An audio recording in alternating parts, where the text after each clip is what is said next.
জীবনে কত রকম মানুষের সাথে পরিচয় হলো, আবার কত মানুষের চেহারাটাও ভুলে গেছি।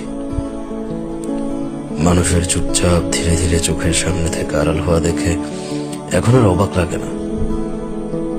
যার সাথে আমার যতটুকু পথযাত্রা লেখা আছে, সে ততটুকু রাস্তায় আমার সাথে আসবে। মাঝপথে আলাদা রাস্তায় ঢুকে পড়লে আমি আর আশ্চর্য হই না, কারণ চিরবাস্তব হলো মানুষ তার পছন্দের জায়গায় ছুটে যাবেই। কে চলে গেল, কেন চলে গেল, এসব কারণ আর খোঁজা হয় না। আমার সাথে তার এতটুকু পথে চলেই ছিল, আমি এটাই বিশ্বাস করি, মেনে নেই।